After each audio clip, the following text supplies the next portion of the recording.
their position as well. And speaking of that, not making it uncomfortable, you've got some upperclassmen on this team that have played a lot of football that are in competitive situations now. I mean, a lot of times guys might respond to that differently. How have the veterans on this team responded to having to fight for playing time? Oh, really good. I mean, I think you just have to look back to last year. I mean, we had so many injuries that I think it benefits to play more guys. And I've talked about this. Whether it's up front with Brady, we've talked about trying to play 9 or 10 guys. At linebacker, playing several players, and in secondary, playing several players. And we've really tried to show them the benefit of them playing less snaps yet being more productive. And I think if it's for the benefit of the team, I think the players have all taken the team first approach, and that's something I've really enjoyed about this Team 121. Well, where's your kind of trust level with Nigel going into, I guess, the season, especially against a defense that forces a lot of assignment? Yeah. Incredibly high. I mean, Nigel's had a great winter, great spring, and a really good summer in camp, and has arguably been one of our best players. I feel very, very comfortable at the safety position with him and TK and Micah and Evan and Theo Jackson. I think we have pretty solid depth at the safety position, but Nigel's had an exceptional camp, and I know they're all important games, but I know the opportunity to play in Atlanta is a big game for him, and I think he'll do well. I know you talked in the spring about him kind of understanding more of the middle part of it, needing and the importance of that. Have you kind of seen that continue Absolutely. to grow throughout camp? Yeah, 100%. He his maturity level. Again, I think I said this before about him. I think maybe we placed unreasonable expectations, including myself. I did a year ago, and he got thrown into his first varsity start. I think was against Missouri, who was going warp speed and maybe was a bit overwhelmed with things. And he laughs, and he and I have talked about this a bunch of times. He laughs and says he can't believe some of the things he didn't know last year. It seems very simple to him now. And I've just watched him grow up as a man and as a player, and it's been fun to watch. What's that weak side linebacker competition like right now, just kind of between Cortez and Cortez Sapp? And there's some other guys in the mix too, but those two guys specifically. Well, those two guys are doing really well. I mean, Cortez, again, he's a old veteran warrior. He's made big plays for us on special teams and from scrimmage over the last couple of years, obviously, and there's a certain level of trust there. And Cortez coming back from his injury, it's been fun watching him get back in the mix, and he flashes every once in a while, but he's still, scraping a little bit of the rust off. And then, the guy who every once in a while emerges and has done really pretty good is Austin Smith too. So it's more than just those two guys. I'd say Austin's done a really good job as well. So I think between the three of those guys, they give us a pretty solid will position. With shuffling so many pieces and wanting to play more guys, how do you kind of balance that with making sure communication at all three levels of the defense is kind of where you want it to be? One of the things that Coach tries to talk about all the time is your vocabulary. I mean, you talk about defensively, all speaking the same language, singing the same song and singing the same tune. And that's what we've been trying to do, and I think we've really improved on that.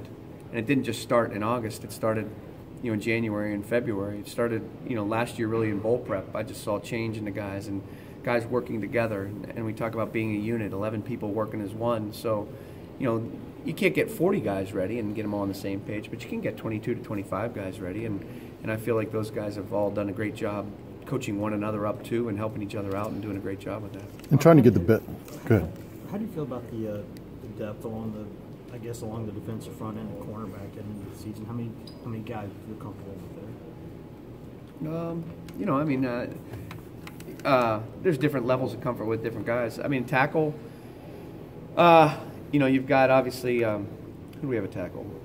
Khalil, has played a lot of football for us and, has really, continued to play well. And Kendall Vickers, those guys are kind of the veterans who've done a really good job. And obviously then, Quay Paku and Shai, and we're kind of cautiously optimistic with those guys. Those guys have battled some injuries but are working back into the mix. And Alexis Johnson's done a pretty good job throughout the course of camp. And we've cross-trained, Kevon Bennett's worked inside, and we've cross-trained Matt Butler outside and inside. So we feel like that we've got some guys options at D-tackle. And I forgot to say Paul Bain, too, who's been a guy who is a non-scholarship guy who's done a really good job when he's been asked.